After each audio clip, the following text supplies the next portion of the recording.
Baahubali dosa challenge. Gorakhpur नाम के गांव में गोविंद नाम का व्यक्ति रहता था। वो बहुत लालची था। गोविंद के पिताजी रतन बहुत ही ईमानदार व्यक्ति था। वो उस गांव में एक ढाबा चलाता था। बहुत ही कम पैसों में अच्छा भोजन और नाश्ता कराता था। लेकिन गोविंद को ये सब पसंद नहीं था। वो चाहता था कि कम समय में ज्यादा पैसे कमाया जाए। एक बार रतन बीमार पड़ा और उसने खाट पकड़ ली। इस मौके का फायदा उठाकर गोविंद ने उस ढाबे पर कब्जा कर लिया। सारे आइटम के दाम बढ़ा दिए। कुछ दिनों बाद रतन बिल्कुल ठीक हो गया। वो गोविंद के पास गया। मैं जब बीमार था तो तुमने इस ढाबे को बड़े अच्छे ढंग से चलाया बेटे। अब मैं बिल्कुल ठीक हूँ। अब मैं संभाल लूंगा इसे। तुम बहुत चला चुके हो पिताजी, एक भी रुपया नहीं बचा पाए और मुझे देखो, थोड़े ही दिनों में मैंने कितना लाभ कमाया है। तुम देखते जाओ, मैं अपनी होशियारी से सारा घर पैसों से भर दूंगा। अब तुम चिंता छोड़ दो और घर में बैठे रहो। बस मैं तुम्हें 2 वक्त का खाना खिला दूंगा और अगर ये सब पसंद नहीं है तो घर छोड़कर जा सकते हो। ये सुनकर रतन बहुत दुखी हुआ। कुछ दिनों बाद गोविंद ने बाहुबली डोसा चैलेंज कहकर एक नया स्कीम निकाला। उसने ऐलान किया, जो हमारे ढाबे के बाहुबली डोसा को 20 मिनटों के अंदर खाकर दिखाएगा उसे 6 महीने के लिए हमारे ढाबे में खाना एकदम मुफ्त। और यदि सारा डोसा खत्म नहीं कर पाए तो उन्हें उस डोसे की कीमत 5,000 रूपए भरने होंगे। कोई भी इसमें भाग ले सकता है। आइए हमारे बाहुबली डोसा चैलेंज को स्वीकार कीजिए। इस बढ़िया मौके को हाथ से न जाने दें। कहकर खूब प्रचार किया। गोरखपुर के बहुत सारे लोगों ने इस चैलेंज को ये सोचकर स्वीकार किया कि 6 महीने तक मुफ्त का खाना खा सकते हैं, पर कोई भी उस डोसा को पूरी तरह से खत्म नहीं कर पाया। यूं हार कर सब ने गोविंद को 5-5 हजार रूपए दिए। ये सब देखकर रतन, देखो बेटा, तुम बिल्कुल गलत कर रहे हो। लोगों को उल्लू बनाकर उनसे तुम पैसे छीन रहे हो। बहुत हो चुका है ये तमाशा, अब इसे बंद कर दो। गोविंद को बहुत गुस्सा आया। देखो पिताजी, आपने इतने दिन अपने धंधे को बढ़ने नहीं दिया। मैंने अपने दिमाग लगाया और उसे यहाँ तक ऊपर उठाया। आपसे ये सब बर्दाश्त नहीं होता है। मैंने पहले ही कहा था कि आप चुपचाप एक कोने में पड़े रहो। मैं आपको 2 वक्त का खाना डाल दूंगा। आप मेरे काम में टांग ना अड़ाओ। अब आप मेरे घर में नहीं रह सकते। आप तुरंत यहाँ से चले जाओ। रतन दुखी होकर घर छोड़कर चला गया। कुछ दिन बीत गए। बाहुबली डोसा चैलेंज के बारे में सुनकर आसपास के गांव वाले भी आकर प्रयत्न करने लगे, पर कोई उस बाहुबली डोसा को पूरी तरह से खा नहीं पाया। एक दिन एक साधु आया और गोविंद के ढाबा के सामने बैठा। वहां पर बाहुबली डोसा तैयार था। गोविंद आया। अरे बूढ़े, ये कोई धर्मशाला नहीं है। यहाँ मुफ्त का खाना नहीं मिलेगा। तुम कुछ भी खाओगे तो पैसे देने होंगे। तुम ये बड़ा डोसा देख रहे हो? तुम अगर 20 मिनट के अंदर अंदर इसे खाकर दिखाओगे तो 6 महीने के लिए तुम्हारा खाना एकदम मुफ्त मिलेगा यहाँ पर यदि 20 मिनट के अंदर तुम नहीं खा पाए तो इस डोसे की कीमत 5,000 रूपए तुम्हें देने होंगे। समझे? बेटा, मैं बहुत दूर से चलकर आ रहा हूँ। थोड़ा पानी पिलाओगे? रुको, मैं लाता हूँ। कहकर अंदर गया। जब तक गोविंद पानी लेकर लौटता तब तक बाहुबली डोसा टेबल के ऊपर से गायब हो चुका था। ये देखकर गोविंद गुस्से में, अरे बूढ़े, प्लेट में जो डोसा रखा था उसका क्या हुआ? बहुत भूख लगी थी बेटा। तुमने कहा था ना कि 20 मिनट के अंदर अगर मैं इसे खा पाया तो 6 महीने तक तुम मुझे मुफ्त खाना खिलाओगे। इसीलिए मैं इसे खा गया। क्या सैकड़ों लोगों ने कोशिश की पर नहीं खा पाए और तुम कहते हो कि 2 मिनट के अंदर इसे खा गए? तो मैं कैसे विश्वास कर लूं? चुपचाप बताओ कि डोसा कहाँ छुपा के रखा है। मेरा यूं अपमान करना ठीक नहीं है बेटा। अगर चाहो तो ऐसे 4 डोसा और लाकर दो। मैं तुम्हारे सामने खाकर दिखाता हूँ। धीरे धीरे खबर फैल गई तो सारा गांव उस साधु को घेर कर खड़ा हो गया। तब गोविंद लाचार होकर 4 बाहुबली डोसा बनाकर उस साधु के सामने रखा।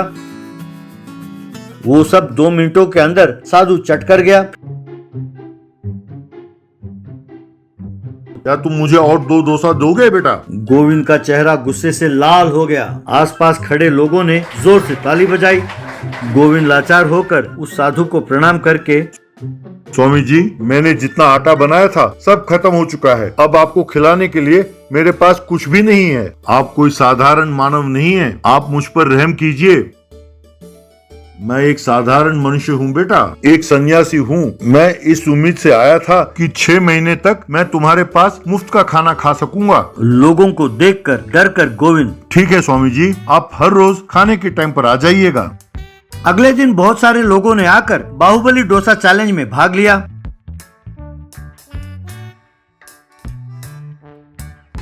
सबने 10 मिनटों में ही बाहुबली डोसा खा लिया। बच्चे भी बड़े आराम से उस डोसा को खाने लगे। गोविंद ये सब देखकर, ये सब धोखा है, सब मिलकर मुझे धोखा दे रहे हैं, कहकर जोर से चिल्लाया। इसमें क्या धोखा है भैया? हम सब ने तुम्हारी बाहुबली डोसा चैलेंज में भाग लिया और हम सब जीत गए। 6 महीने तक तुम हमें मुफ्त में खाना खिलाओगे बस। तभी वहाँ साधु पहुंचा।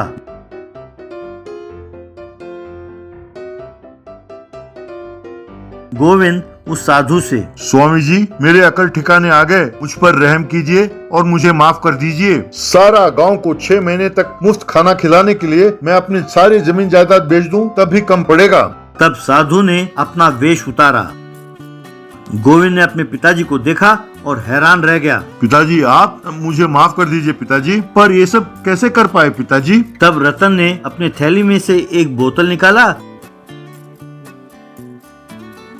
इसमें से अगर 2 बूंद भी अपने जीभ पर डाल दें तो जितना मर्जी खाना हो आराम से खा सकेंगे। जब मैं घर छोड़कर चला गया तो एक पेड़ के नीचे जा बैठा। तब एक साधु ने मेरी कहानी सुनी और मुझे ये दवाई दी और कहा कि तुम्हें सबक सिखाऊं। मेरे अकल ठिकाने आ गए पिताजी। आज से इस ढाबे को मैं बड़ी ईमानदारी से चलाऊंगा। आप भी मेरे साथ ही रहो। ये सुनकर रतन खुश हुआ। तुम्हारे पिताजी का लिहाज करते हुए बिना मारे हम तुम्हें छोड़ रहे हैं, आगे ध्यान से रहो, कहकर चले गए।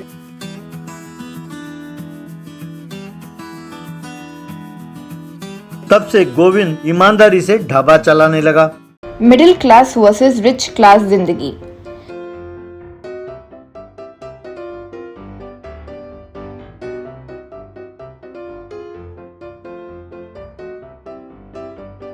छोटा गांव में आनंद राय नाम का आदमी किराने की दुकान लगाकर जिंदगी गुजारा करता था।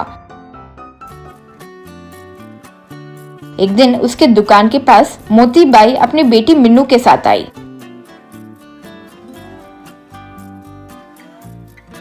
वो देखकर आनंद राय, क्या भिखारी जैसे शक्ल लेकर यहाँ क्यों आए हो? पता है ना, मेरी दुकान में उधारी नहीं चलेगा। उधार देना भी गलत है। ये मेरे दादाजी जब दुकान लगाए थे तभी से कह रहे हैं, इसीलिए उधार मत पूछो। तुम अपनी गरीबी और तुम्हारे हालतों के बारे में मुझे बताने से तुम्हारा कोई फायदा नहीं होगा। पैसे है तो सामान खरीद कर ले जाओ।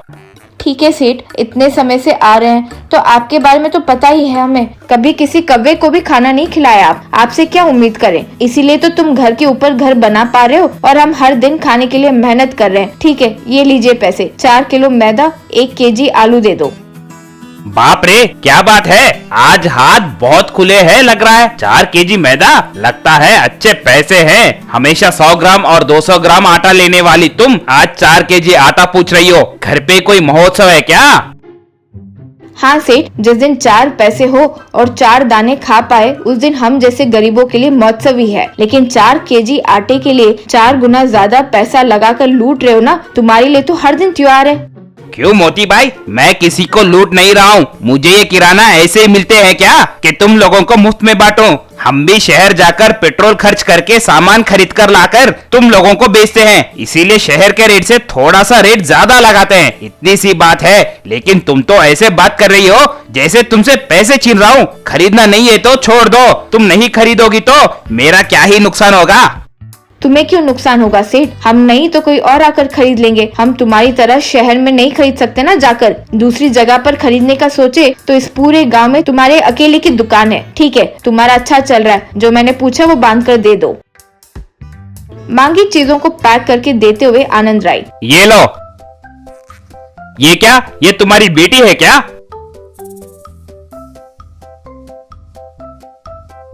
बेचारी तब से वो उस चॉकलेट की तरफ आज से देख रही है। 4 खरीद कर दो ना, वो खाएगी। ऐसे बातें तो आप आराम से कह देते हो। तुम्हें पैसे देना हमारी ही गलती है। चिल्लर के पैसे भी लेने के लिए तुम्हारे पास हजारों रुपए रहते हैं। रेट्स तो बस देखो, रॉकेट से ज्यादा तेज बढ़ाते जाते हो। उतना कमा कर क्या करोगे सेठ? जाते वक्त तुम्हारे साथ लेकर जाओगे क्या? ठीक है, बचे हुए चिल्लर से वो चॉकलेट्स दे दो। कहते हुए चॉकलेट लेकर मिन्नू को लेकर निकल गई।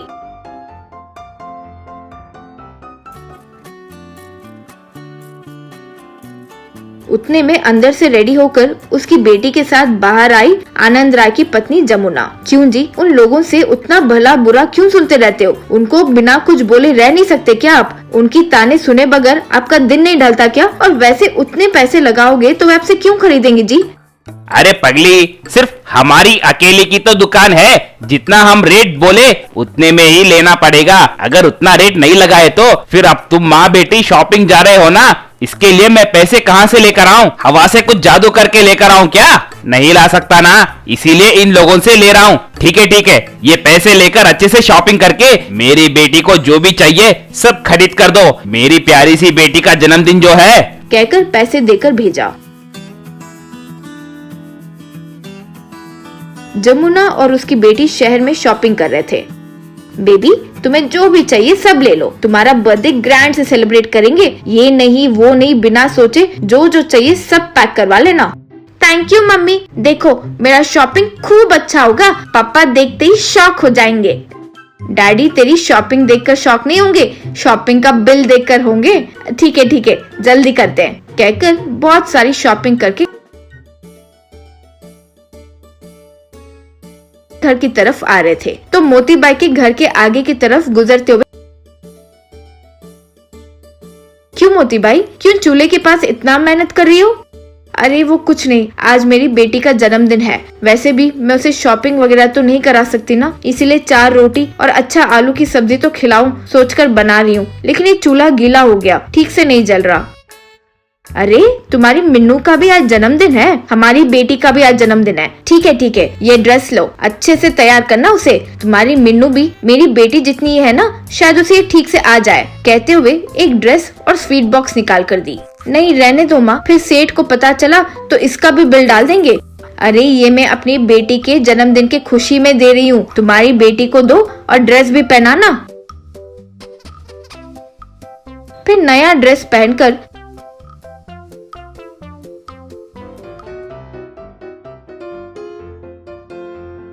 मिन्नू खुशी से माँ के पास बैठकर रोटी सब्जी स्वीट्स खाने लगी। वो देखकर मोतीबाई बेटी मिन्नू से, चांद जैसी दिख रही हो बेटी, हमारे घर में त्योहार हो ऐसा लग रहा है, सब उस जमुना देवी की कृपा से। उसके जैसे राक्षस के घर में ऐसी देवी भी रहती है, भगवान उन्हें हमेशा खुश रखे। यूं जमुना देवी को आशीर्वाद दिए।